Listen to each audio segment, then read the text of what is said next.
Varian Wrynn's life was forged in the fires of war from the very beginning. Born as the Crown Prince of Stormwind, he was only a young boy when the First War erupted and the Orcish horde besieged his kingdom. In a haunting scene seared into Varian's memory, he witnessed the assassination of his father, King Wrynn, at the hands of the half-orc assassin Garona Halforken.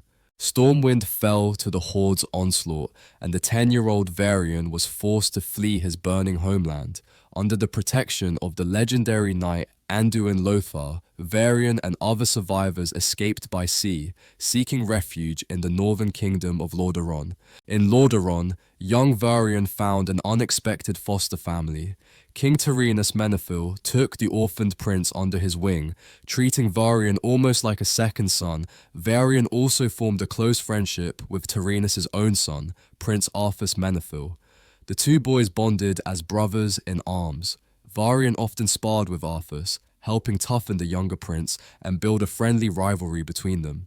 Despite the composure he tried to maintain, Varian sometimes broke down in tears over the trauma of his father's death, and Arthas would console his friend in those dark moments. Those formative years in Lordaeron, living among heroes of the Alliance, shaped Varian's character. He learned nobility and honor from King Tyrannus, and courage and sacrifice from Lord Lothar, lessons that would guide him throughout his life. When the Alliance of Lordaeron rallied to fight back the Horde in the Second War, Varian had a chance to reclaim his homeland. Lothar led the Alliance armies south, and ultimately the Horde was defeated. Though victory came at a high cost, Anduin Lothar himself fell in battle. The Horde was shattered in the Second War. The time had come for Varian to return home. Backed by Alliance aid, orchestrated by King Tyrannus, the ruined city of Stormwind was slowly rebuilt from the ashes. By the age of just 18, Varian Wrynn was formally crowned King of Stormwind, stepping into the role left by his slain father. Tyrannus Menethil looked on with pride at the coronation, having watched Varian grow from a boy into a young king. The High General Turalyon provided Varian with seasoned ministers and advisors to help him rule, but even so, enormous burdens now rested on Varian's shoulders. The boy king had to quickly become a true leader for his people. With the rebuilding of Stormwind complete, Varian's reign started off in an era of hope. The kingdom's capital rose anew, more majestic than ever, thanks to the craftsmanship of the Stonemasons Guild led by Edwin Van Cleef. In this time of renewed peace, Varian married Lady Tiffin Elarian, a kind and spirited young noblewoman. The marriage brought Varian great happiness and balance. Soon a son was born to them, whom Varian named Anduin after Sir Anduin Lothar, to honor the hero who had saved him years ago. Surrounded by a loving family and a rebuilt kingdom, the young King Varian hoped this tranquility would last. However, Stormwind's new peace was short-lived. The Alliance of Lordaeron began to fracture. Several human nations and the High Elves of Quel'Thalas withdrew, no longer willing to bear the costs of maintaining the alliance. Varian vowed that Stormwind would remain loyal to King Tyrannus and the Alliance as they had once saved his people. But even within Stormwind, internal strife was brewing. The stonemasons who had rebuilt the city expected ample payment for their labor, but the House of Nobles, influenced by Lady Katrana Prestor, a mysterious advisor in Varian's court, refused to pay the full sum promised. Varian tried to negotiate a compromise, yet found himself inexplicably unable to resolve the dispute. Unknown to him at the time, Katrana Prestor was magically manipulating both sides, ensorceling nobles and stonemasons alike to harden their stances. The conflict erupted into a riot in the streets of Stormwind, led by the enraged stonemasons and their leader Edwin Van Cleef. In the chaos, a thrown stone tragically struck Queen Tiffin in the head, killing Varian's beloved wife. The death of Tiffin Wrynn devastated Varian. His joy and light were snuffed out in an instant. Overcome with grief and anger, the king cracked down harshly on the rioters. The Stonemasons Guild was driven out of the city entirely, fleeing into hiding in the countryside to escape Varian's wrath. Varian sank into a deep depression after Tiffin's death, blaming himself and drowning in sorrow. Disturbingly, this despair was not entirely natural.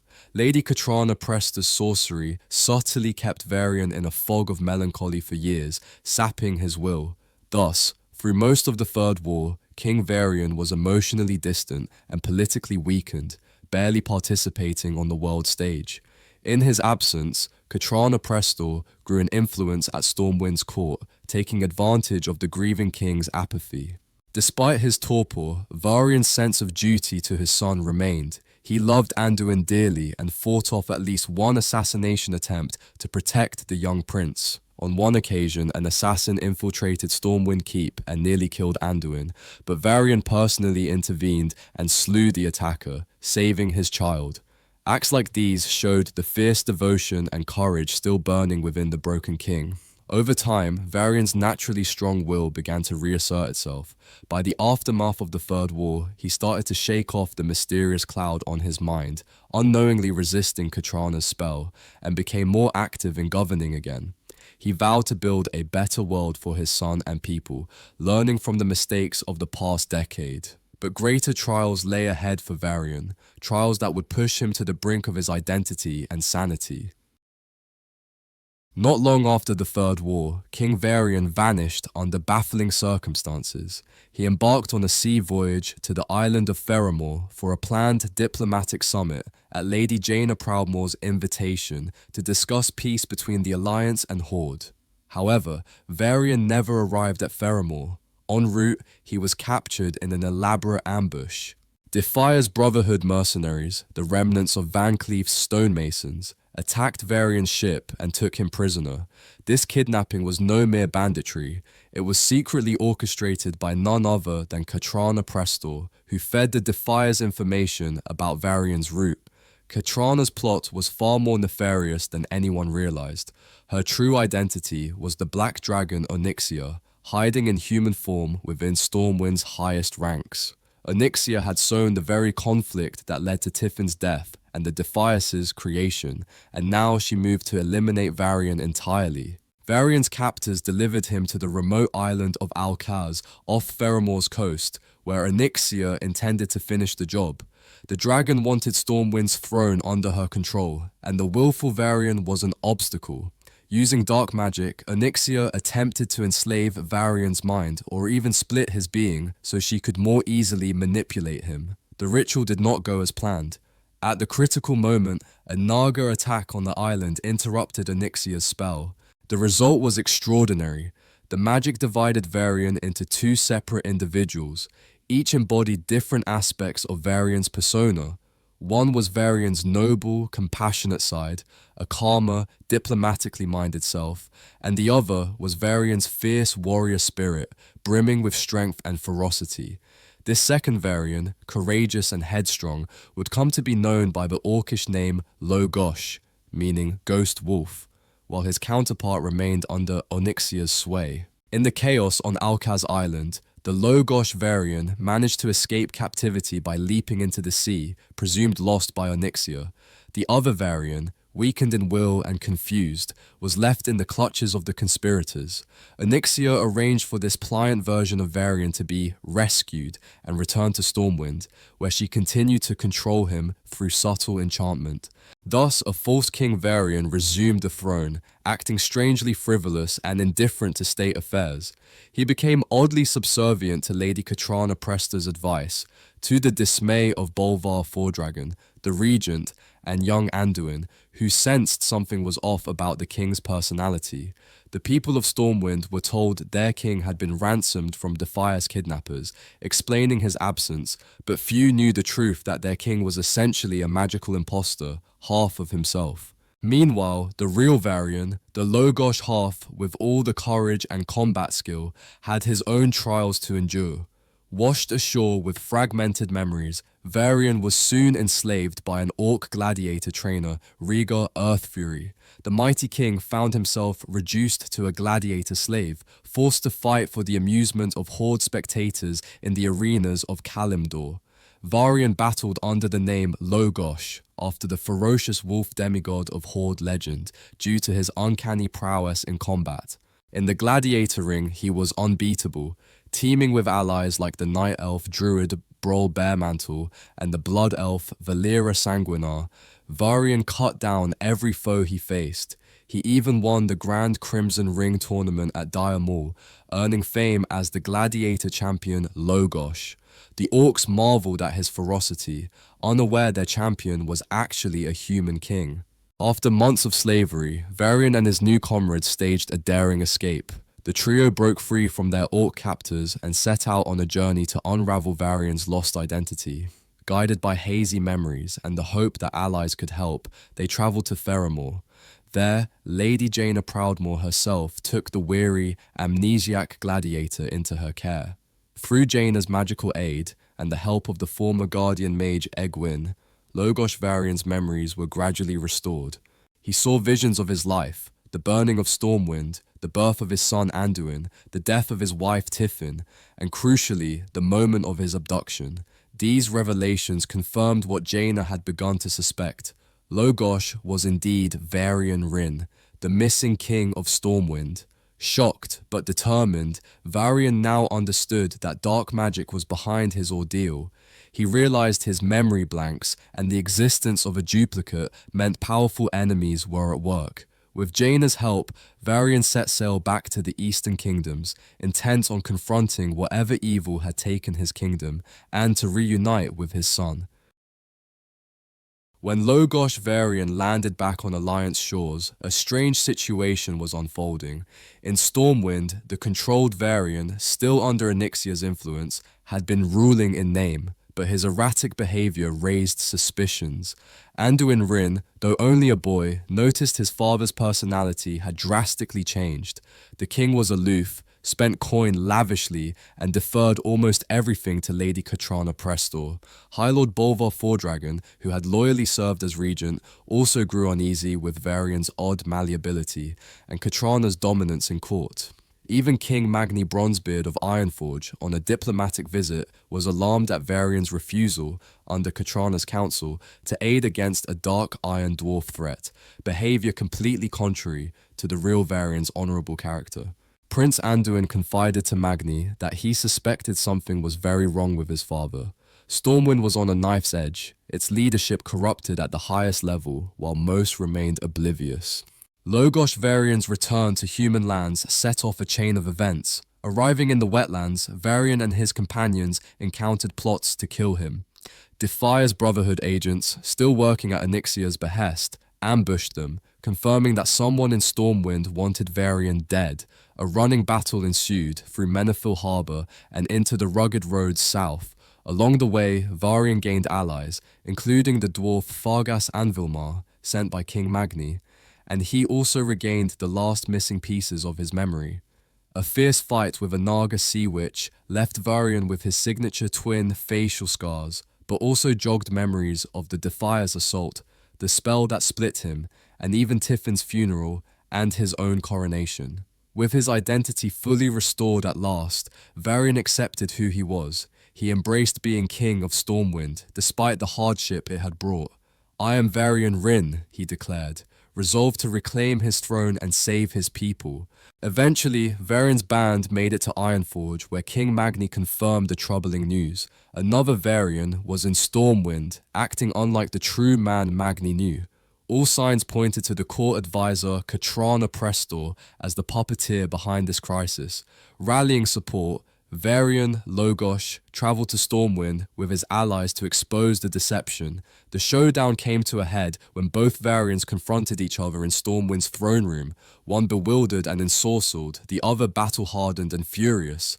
In that moment, Lady Katrana Prestor dropped all pretense and revealed her true form, the great black dragon Onyxia, broodmother of the Black Dragonflight. Before the astonished court, Onyxia unleashed her dragonspawn in an attempt to destroy both Varian incarnations and all witnesses. Chaos erupted in the keep as Dragonkin attacked. Varian's two selves reacted in very different ways. Logosh, the fierce warrior, immediately fought back, accusing his double of endangering the kingdom through inaction. The gentler Varian, though initially dazed, had a moment of clarity free from Onyxia's sorcery. Each Varian realized the real threat was Onyxia, not each other. But the dragon had one more card to play. She seized young Anduin Wrynn in her terrible claws and teleported to her lair, intending to use the prince as bait. Faced with his worst nightmare, Varian was forced to watch his son vanish, taken by the monster that had haunted his family. Gathering their courage and companions, Bolvar, Brol, Valera, and others, both Varians pursued Onyxia to her den in Dustwallow Marsh. In Onyxia's lair, they cut through her Draconid guards in a bloody battle. In the final confrontation, Onyxia held Anduin hostage, threatening to kill him unless Varian surrendered the throne of Stormwind to her. The dragon believed her schemes had come full circle, but she underestimated the Wrynn resolve. Anduin, though terrified, implored his father not to give in. Logosh Varian agreed, roaring that he would rather fight and die with his son than let the dragon win. In a daring move, Logosh hurled a knife into Onyxia's claw, causing her to loosen her grip and drop Anduin safely to the ground. The battle was joined, father and son against the dragon. Onyxia flew into a rage and the cavern shook with fire and fury. The two Varians fought side by side, sword and magic against Dragonflame, while their allies supported them. Onyxia, growing desperate, attempted once more to cast the dark spell that had split Varian originally, hoping to finally kill the defiant Logosh half. At that fateful instant, the other Varian, the one who had been under her sway, leaped in front of the blast, sacrificing himself to save his stronger counterpart. Struck by the dragon's magic, the second Varian collapsed, gravely wounded. This act of heroism proved decisive. Logosh Varian, filled with righteous fury and now carrying the soul of his duplicate within him, seized the moment. The two ancient elven blades that each Varian carried, Shalator, Shadow Render, and Elamain, Reaver, suddenly united in Varian's hands, fusing into a single mighty sword, Shalamain. With a final powerful strike, Varian impaled Onyxia, driving the newly forged Shalamain through the dragon's head. The great black dragon fell to the ground in defeat. To ensure the end of her evil, Varian then decapitated Onyxia, sending her severed head back to Stormwind to hang from the ramparts as a grim trophy. In the aftermath, the two Varians, two halves of the same man, were made whole. The magic that had split him faded with Onyxia's death. Varian Wrynn emerged from that lair, a single man once more, reunited in spirit and purpose. He embraced young Anduin, relieved beyond words that his son was safe. His friends and allies looked on in respect. Varian had overcome deceit, sorcery, and even himself to reclaim his throne. The missing king had returned to Stormwind, stronger and wiser than before, and in his hands he held Shalamain, the twin blade symbol of his literal self-unification. Varian's long ordeal was over. He stood once again as the true king of Stormwind, but his trials had only tempered his resolve, and he was now keenly aware of the threats, external and internal, that could face his kingdom. Back in Stormwind, Varian set about restoring order. Bolvar Fordragon had faithfully kept the kingdom running during Varian's absence, and with Onyxia's corrupting influence gone, Stormwind's government could heal. Varian publicly honored the heroes who helped save him, such as Bolvar, Brol, Valera, and Marshal Windsor, who had died unmasking Katrana. He also remembered the sacrifices of the past decade, the turmoil Onyxia caused, the death of his wife Tiffin, the loss of friends, and the fall of the kingdom of Lordaeron. All these weighed heavily on Varian's heart. Yet, despite these pains, Varian emerged with a fierce determination to protect his people. Stormwind was finally free of the Black Dragon's shadow, and King Varian Wrynn ruled with a renewed vigor. Having reclaimed his rightful place, Varian quickly became a central figure in Alliance affairs once more. The timing was critical.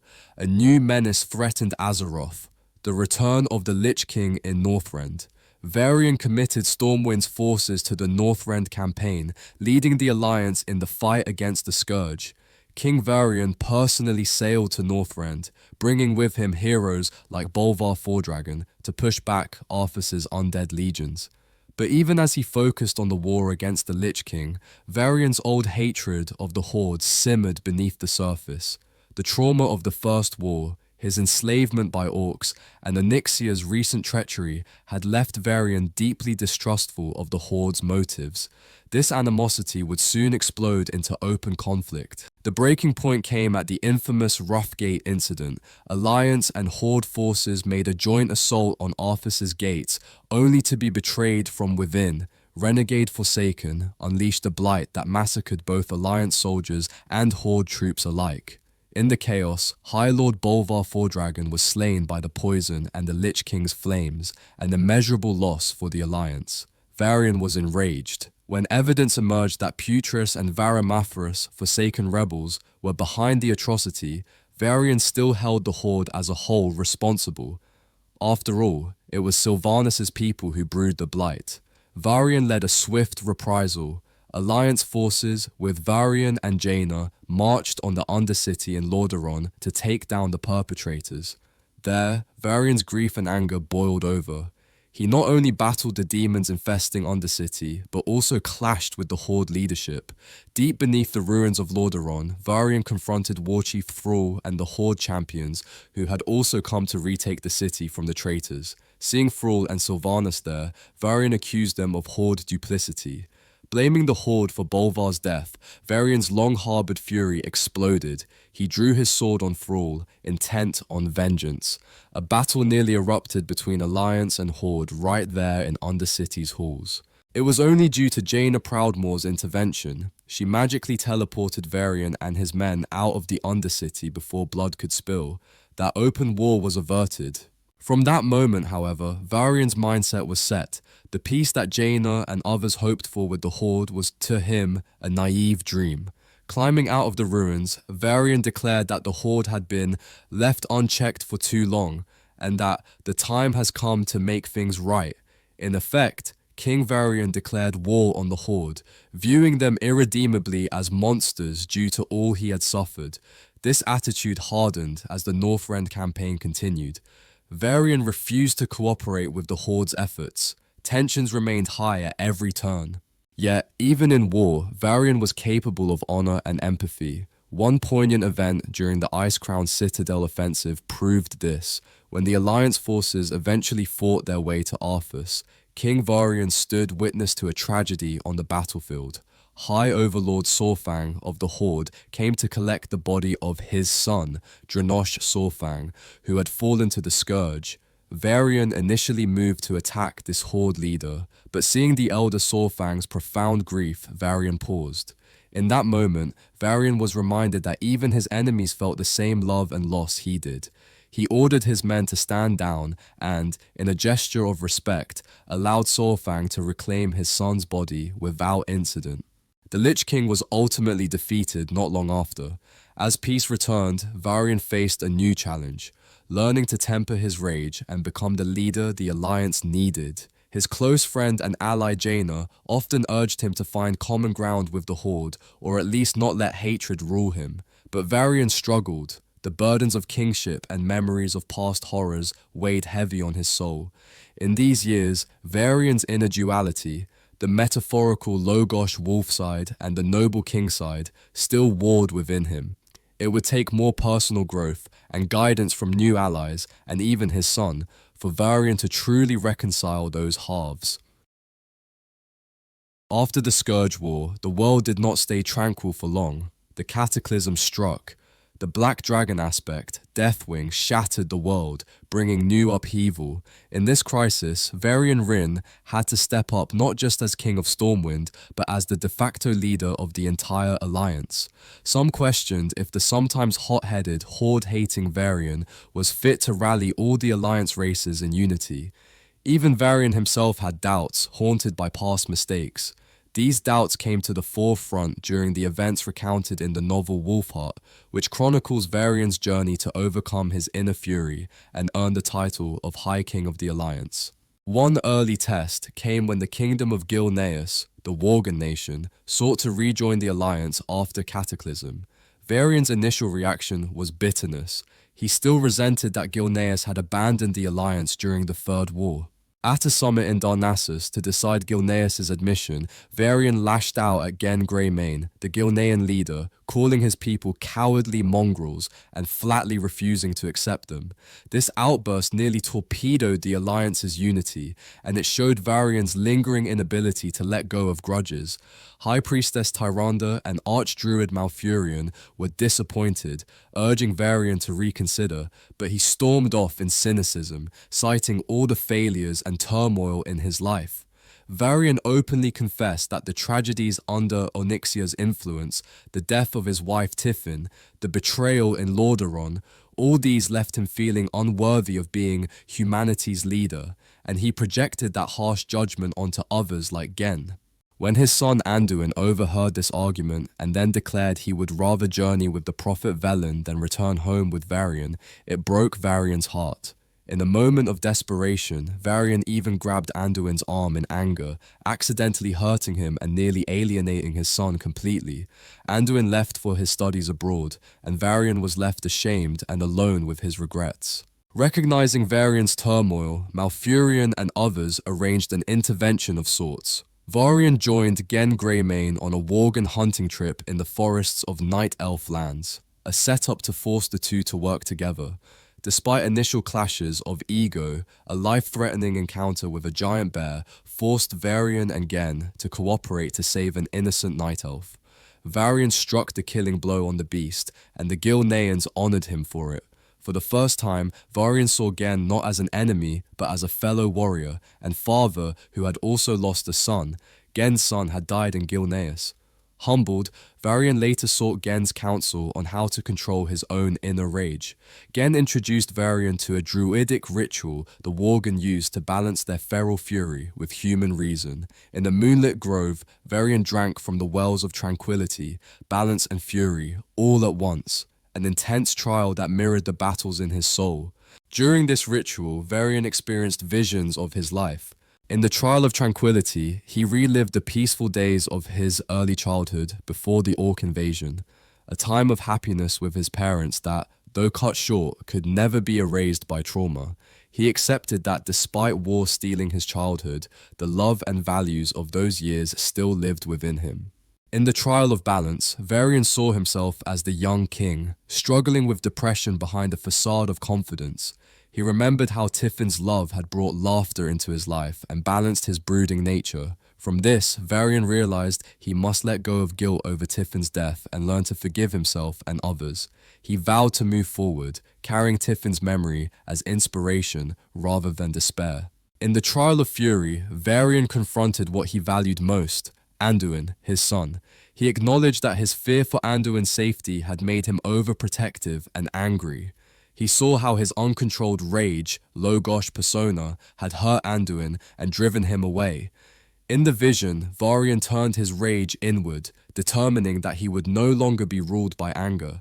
He would channel that fury only as a weapon against real enemies, not the people he loved. By mastering himself in this way, Varian impressed even the ancient wolf spirit Goldrin. As the trials ended, the spectral ancient wolf Goldrin, Logosh himself, howled in approval and anointed Varian as his champion. The observers saw an aura of the great wolf envelop Varian. The king had metaphorically made peace with Logosh, the fury within. Varian emerged from the ritual transformed. He at last had clarity. He could embrace both sides of himself. The fierce warrior and the compassionate ruler, without shame. Immediately, he took charge to correct his earlier mistakes. Varian apologized to Gen and the Alliance leaders for his faults, and became the loudest advocate for admitting Gilneas and the Worgen into the Alliance. In a second Alliance summit, he humbly took responsibility for having let personal flaws sow discord and vowed unity going forward. The other leaders, seeing Varian's sincere change of heart, rallied behind him. Gilneas was welcomed back into the Alliance, cementing the loyalty of the Worgen to Varian's leadership. Varian spoke passionately that day.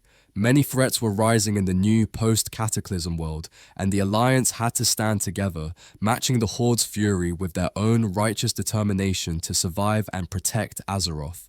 This was the birth of Varian as the High King. Not a formal title yet, but in spirit, he became the first among equals of Alliance leadership. The Night Elves, Dwarves, and others who had doubted him now respected King Varian Wrynn immensely. He was seen as a unifying figure who could lead the Alliance in the dire times ahead. Still, one aspect of Varian's life remained fractured: his relationship with Anduin. Father and son still had divergent paths. Anduin was a peaceful, scholarly soul drawn to the light, while Varian was a battle-scarred warrior king. Their differences had led to arguments and Anduin's departure to study with the Draenei prophet Velen.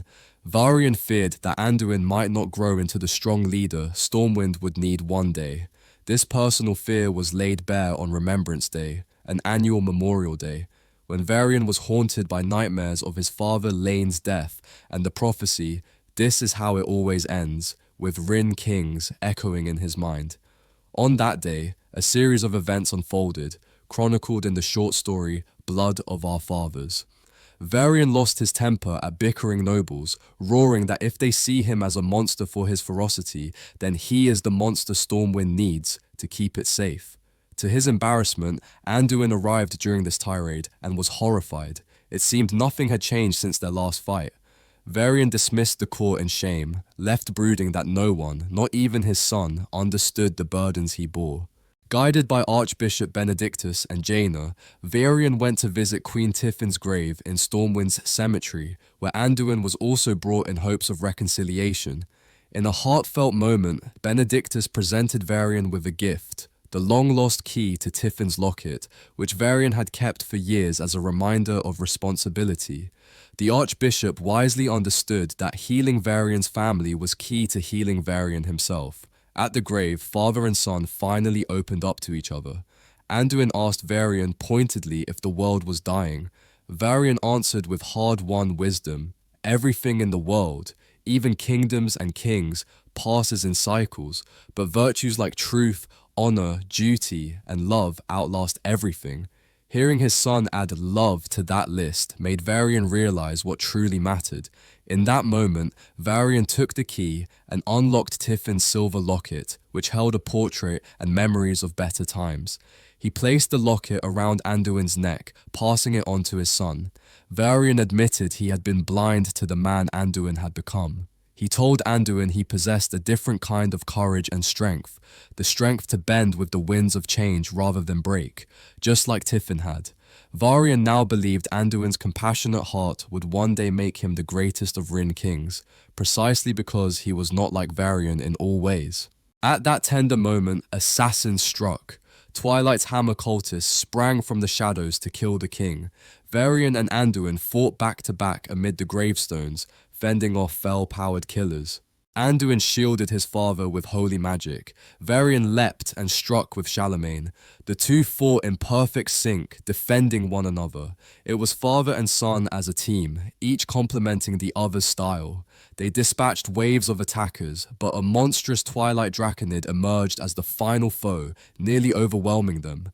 Varian was knocked down, and Anduin's bow shattered as he tried to protect his father. In a split second before a mortal blow, Varian threw himself in front of Anduin, taking a savage hit to save his son. Wounded and believing death imminent, Varian looked into Anduin's eyes and told him everything would be alright, his acceptance of fate, but Anduin refused to let his father die. The prince summoned the light with unprecedented power, shielding them both, and then unleashing a brilliant holy fire that stunned the Draconid. In that instant, Varian summoned the last of his strength, pulling out the jagged shard of Deathwing's armor he had kept as a keepsake, and plunged it into the Draconid's heart, ending the creature. The fight was over, but Varian collapsed, grievously wounded. As Anduin knelt by his father, Varian whispered that he loved him and was proud of him, urging Anduin not to mourn no matter what happens, as this self-sacrifice was his destiny as a Wrynn king. Anduin, however, would not accept death. Channeling the holy light with tears in his eyes, the prince miraculously healed Varian's wounds, saving his father's life.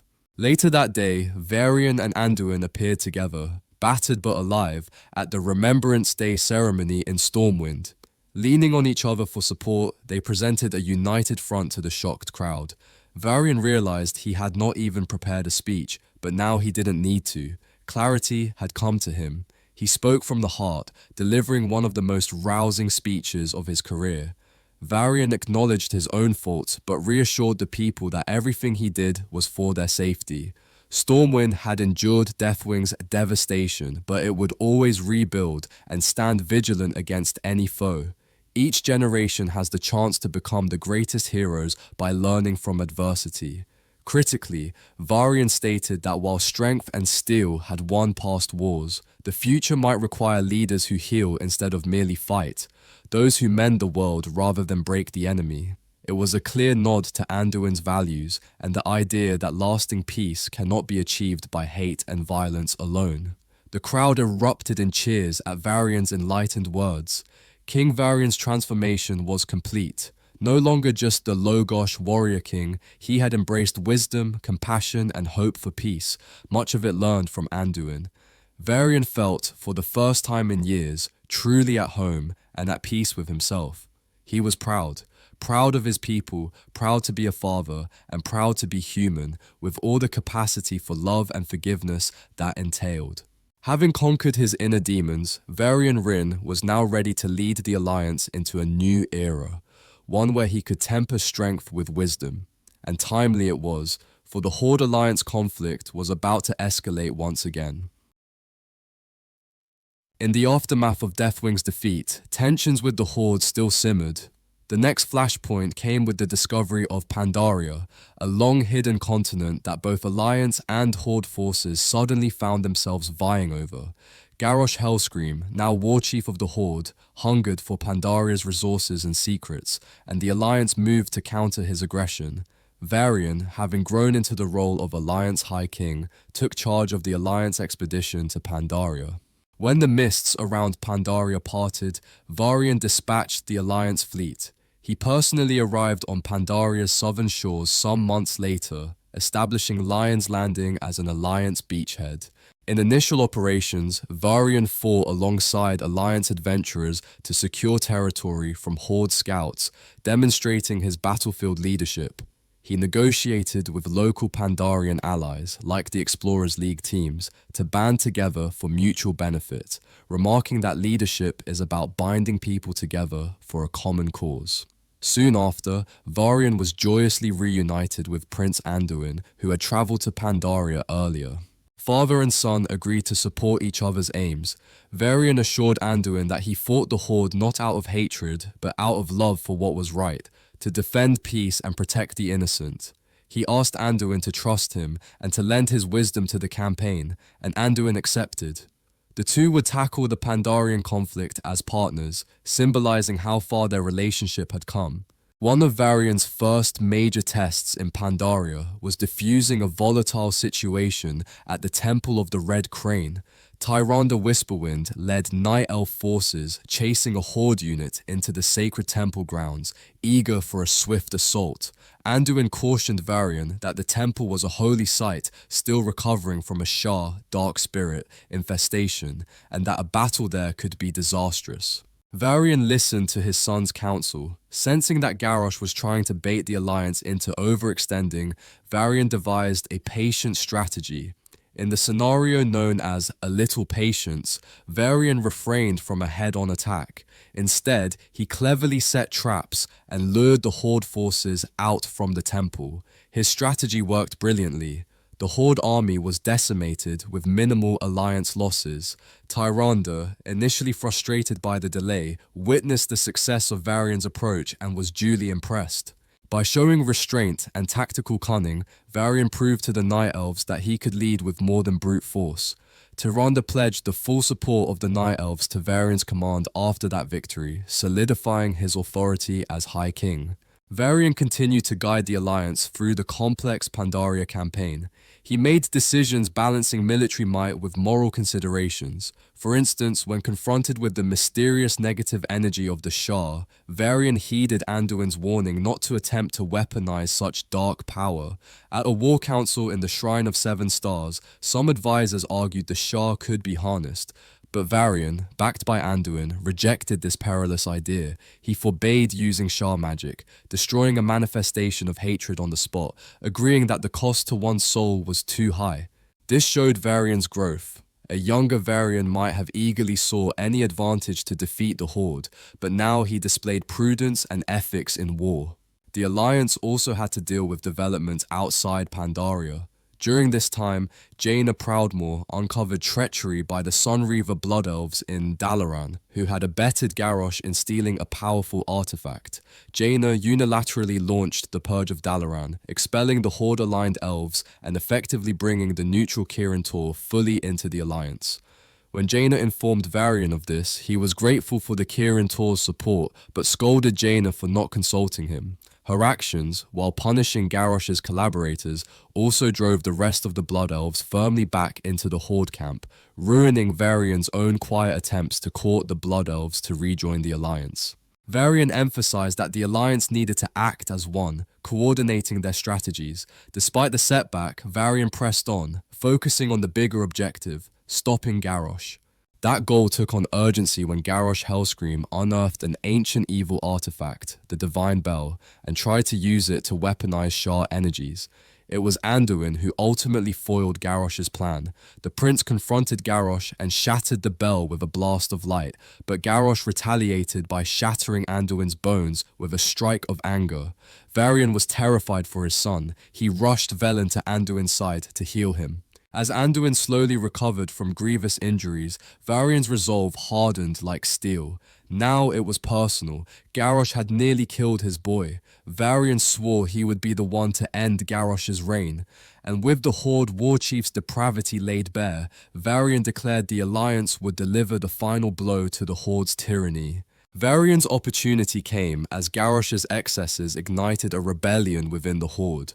The Darkspear trolls under Vol'jin rose up against Garrosh's regime, sparking a civil war in Orgrimmar.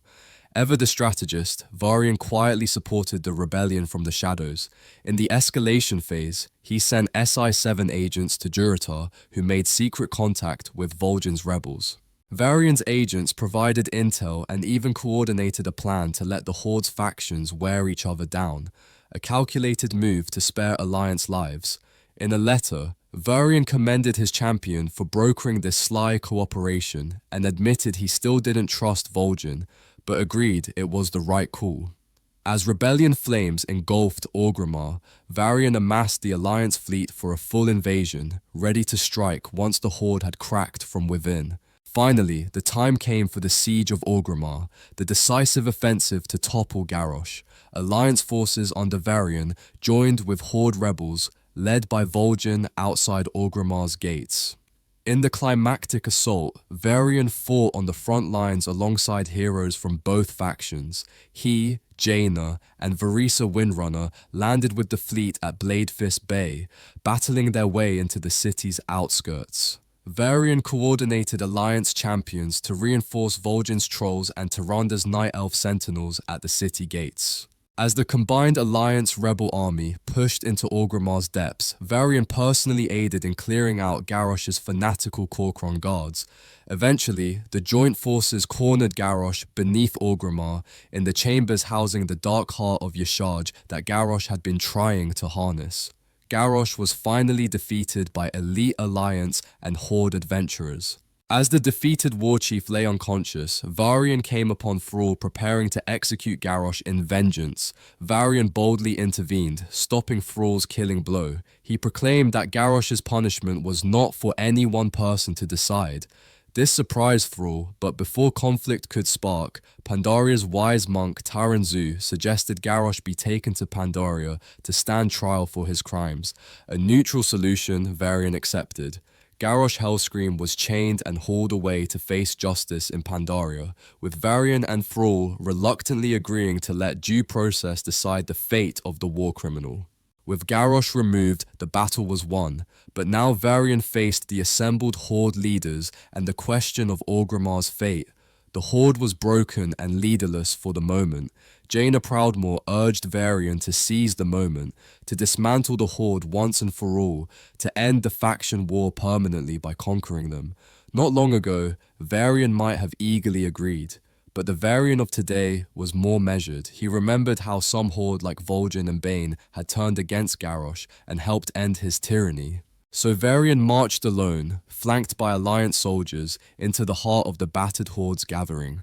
Demanding the new war chief to present themselves, Varian watched as Vol'jin was declared war chief by his people. Varian addressed Vol'jin and the horde, though they had committed heinous crimes under Garrosh, because some among them had chosen honor and helped overthrow their own corrupt leader. Varian would not execute final vengeance. In a solemn decision, Varian announced the war was over. The Alliance would stand down rather than sack Orgrimmar. This magnanimity shocked Jaina, who muttered that it was a mistake, but Varian knew it was the right path to give peace a chance.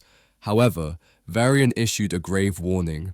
If the Horde ever failed to uphold honor again, if another Garrosh arose, the Alliance would return and end them. With that, Varian left the Horde to their own rebuilding. The Alliance High King had shown mercy tempered by strength, cementing his legacy as both a fierce warrior and a wise ruler. The Alliance Horde War, the Fourth War, was officially over for now. In the following months, Varian attended the trial of Garrosh Hellscream in Pandaria, chronicled in the novel War Crimes. He offered testimony about Garrosh's actions and even acknowledged surprising nuances, noting that Garrosh, though a monster to the Alliance, had shown care for the Orcish race in his own twisted way. Varian's willingness to see complexity in an enemy showed his growth in wisdom. Ultimately, Garrosh escaped trial via an infinite dragon's interference, leading to new troubles, but that is another story. As peace settled, the Alliance turned to rebuilding and preparing for new threats. The leaders formed a council to guide the Horde under War Chief Vol'jin, while Varian solidified the Alliance's unity further.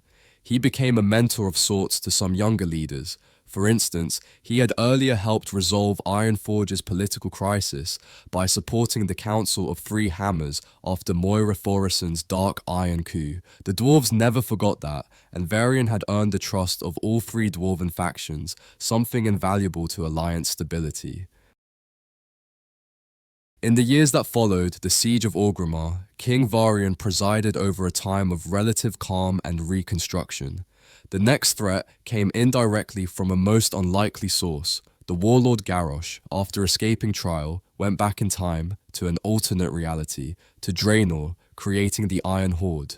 When portals opened and Iron Horde orcs invaded Azeroth through the Dark Portal, Varian sprang into action. He dispatched Alliance champions and forces to the Blasted Lands to repel the Iron Horde invasion. Varian authorized a bold expedition through the portal itself, following Khadgar and Alliance heroes into the alternate Draenor to stop the Iron Horde at its source.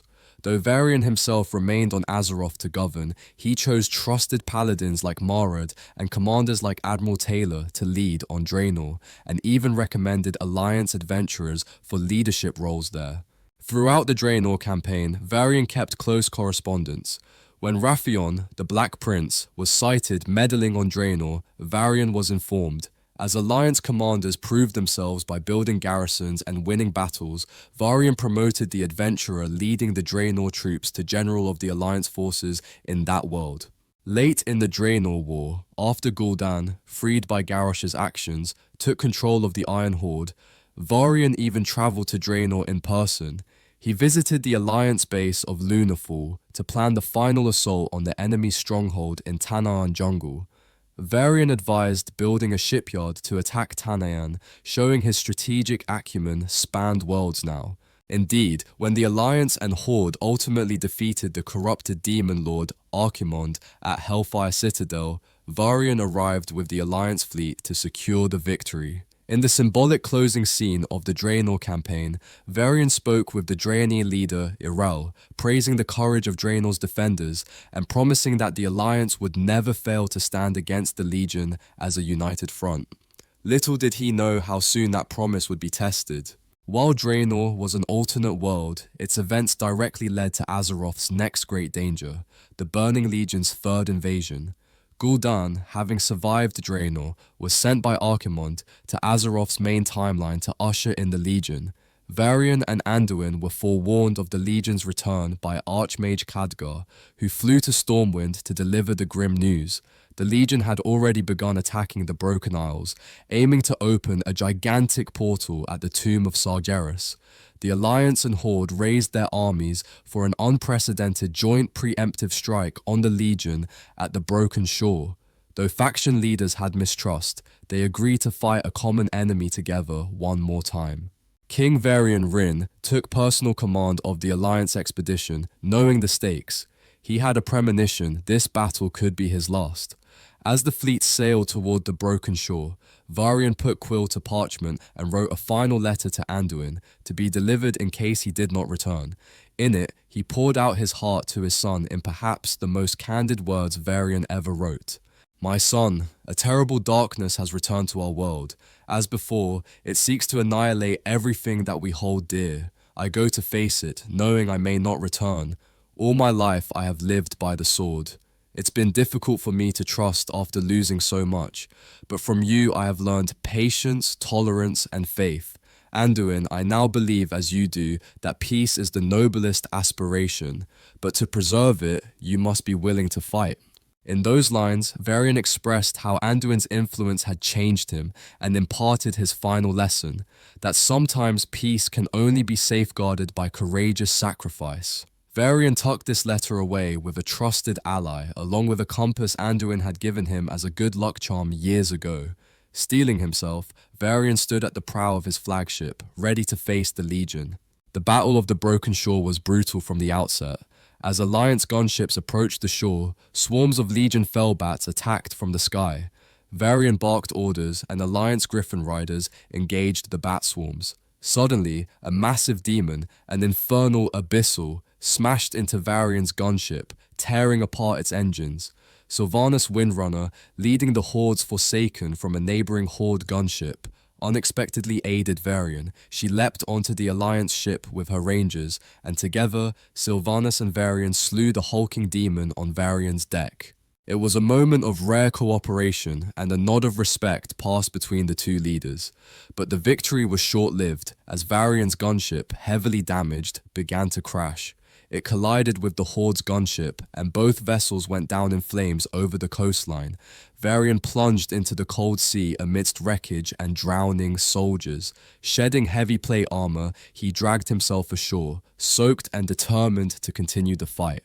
On the beach, Varian split Charlemagne into its two component blades, wielding them akimbo once more, and led the surviving Alliance forces in a vicious assault against waves of demons. Rallying with battle cries of "For Azeroth!", Varian fought with all the ferocity of Logosh and the tactical clarity of a seasoned general.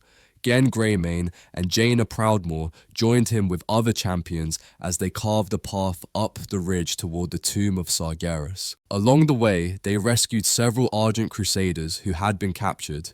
Varian even found High Lord Tyrion Fordring being tortured by Gul'dan's fell magic. The Alliance tried to save Tyrion, but it was too late. Tyrion perished, warning them it was a trap. Moments later, Croesus, a gargantuan demon, rose and attacked both Alliance and Horde forces, raining fell fire. Together, the factions managed to bring the giant down, but not without casualties. The battle pressed on to the foothills of the tomb. At that juncture, the plan was for the Horde to secure a flank position on high ground and cover the Alliance's advance. Varian and his vanguard cornered Gul'dan near the tomb's entrance.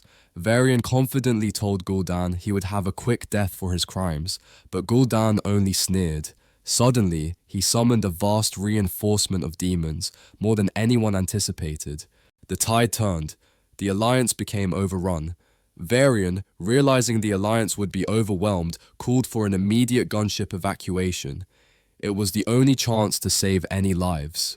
He ordered Gen to signal Sylvanas to cover their skies for retreat, unaware that at that very moment on the ridge, the Horde position was collapsing. In fact, the Horde contingent, including Vol'jin, who was mortally wounded, was forced to fall back and evacuate early, and Sylvanas made the call to sound a retreat, pulling her Forsaken archers out. Down below, Varian saw the Horde flagging retreat flares and realized with shock that the Horde was abandoning the field. Gen was incensed. believing Sylvanas had betrayed them. Varian could only grit his teeth as the Alliance found itself fighting alone, surrounded by the Legion on all sides. The Alliance survivors clambered aboard the last operational gunship, and it began to lift off under heavy demon fire. As it ascended, Gul'dan, from the ground, channeled Fel energy into a massive portal, through which emerged a truly colossal Fel Reaver, a war machine the size of a tower. The Fel Reaver lunged and grabbed onto the fleeing gunship, its weight dragging the airship down. Soldiers lost balance and fell screaming to their deaths. Varian, hanging from a rope ladder on the side of the ship, looked up to see Genn extending a hand, trying to pull him to safety. In that desperate moment, Varian realized the gunship could not escape as long as the Fel Reaver held it. There were only two choices: climb up and hope the ship could break free, unlikely, dooming everyone, or sacrifice himself to ensure the ship's escape. Ever the selfless leader, Varian didn't hesitate. He handed Genn the letter for Anduin, ensuring his last words would reach his son, and said his quiet goodbyes. Then Varian let go of the ladder, plunging straight down toward the gigantic demon machine. Sword drawn, Varian landed with a crash onto the Fel Reaver's head, driving Charlemagne straight through the metal behemoth's skull. The Fel Reaver shuddered from the fatal blow, releasing the gunship. Varian's sacrifice worked. Freed of the weight, the Alliance gunship peeled away and escaped out of range, carrying Genn, Jaina, and the remaining troops to safety. Genn Greymane roared in anguish as he saw an explosion in the distance where Varian fell, but there was no turning back to save him. On the broken shore below, Varian stood now utterly alone, surrounded by innumerable demons. Gravely wounded from the fall and the brutal fight that followed, he nonetheless rose and made one final stand. The Wolf God's champion would not go quietly. Varian slashed and killed demon after demon with superhuman tenacity, bloodied but unbowed. Only when his body was pierced from behind by two massive Felguard did the King of Stormwind finally drop to his knees. As life bled out of Varian, Gul'dan approached, delighted to have the High King at his mercy. He sneered that Varian would be remembered as the king who sacrificed his life for nothing. Summoning Fel energy in his hand, Gul'dan sought to make an example of Varian. But even in these final seconds, Varian showed no fear. He looked Gul'dan dead in the eye, and with his last breath, defiantly proclaimed, "For the Alliance." Gul'dan then unleashed a torrent of Fel magic, impaling Varian and causing the brave king's body to disintegrate in a blaze of Fel energy. King Varian Wrynn, Lion of Stormwind, Logosh reborn, was gone. He died as he lived, a hero, buying time for his people to escape at the cost of his own life. From the departing gunship, Genn Greymane saw the Fel explosion and knew exactly what it meant. He howled in rage and sorrow for the loss of the Alliance's great king. The death of Varian Wrynn sent shockwaves throughout Azeroth. The Alliance had lost one of its greatest leaders in living memory. In Stormwind, a grand memorial service was held for Varian, despite the fact that his body could not be recovered. Only ashes remained from Gul'dan's Fel magic. Every Alliance leader, humans, dwarves, night elves, gnomes, Draenei, Worgen, even the Pandaren allies, gathered in Stormwind's cathedral to honor Varian. Anduin Wrynn, grief-stricken but stalwart, was crowned the new king of Stormwind and High King of the Alliance. Varian's empty coffin was interred in an ornate tomb at Lion's Rest, a tranquil garden in Stormwind overlooking the harbour. There, a monument stands not only for Varian, but for all the Alliance soldiers who fell on the Broken Shore. The site of Varian's last stand in the Broken Shore wasteland came to be called Wrynnfall in his memory. Varian's legacy lived on in more than just stone memorials. He had left an indelible mark on the Alliance, having united its races and exemplified leadership through adversity. King Anduin, though far more peace-loving than his father, inherited Varian's unyielding determination and love for the Alliance. In one of the most poignant moments after Varian's death, Anduin travelled to the Broken Shore battlefield where his father died. There, among the ashes, Anduin found the mighty sword Charlemagne, half buried in the ground. As he held the blade that had literally been forged from two halves of his father's being, Anduin doubted himself. Could he ever be the king his father was? But Gen Greymane, now one of Anduin's closest advisors, reassured the young king. He insisted Varian's final act was a challenge to all of them, to never let fear prevail, even in the darkest hour. At that moment, Varian's spirit seemed to manifest before Anduin. Whether a true spirit or a vision born of the sword's magic, none can say. In this vision, Varian, in spectral form, spoke to his son, reminding Anduin to have courage and to act as a king should. Taking up Charlemagne, Anduin felt his father's strength and conviction flow into him. The lion's legacy would guide the new generation. Indeed, in later battles against the Burning Legion, Anduin wielded Charlemagne with bravery, invoking his father's memory. Even beyond death, Varian's influence played a role in Azeroth's salvation. During the final confrontation with the Jailer's domination magic in the Shadowlands, Anduin, who had been temporarily enslaved by evil, experienced a miraculous vision of Varian and of the Horde hero Saurfang standing by his side. Varian's spirit reminded Anduin that Charlemagne was forged by valor, not by darkness, and that Varian's legacy of honor lived on in his son. This gave Anduin the strength to break free of the Jailer's control. Whether it was truly Varian's soul or simply Anduin's inner faith taking form, it underscored how Varian Wrynn's ideals endured. From a boy who saw his father murdered, to a gladiator slave, to a wrathful warrior king, and finally to a selfless leader who gave his life for the world, Varian Wrynn's story is one of redemption, courage, and growth. He kept the promise he made to himself to create a better world for his son and people. By the end, the ghost wolf, Logosh, had become the noble lion of Stormwind in full. Varian's statue now stands in the Valley of Heroes in Stormwind, alongside his father Lane's, commemorating the Wrynn lineage and their sacrifices. His people remember him not for the way he died, but for the alliance he lived and fought for every day.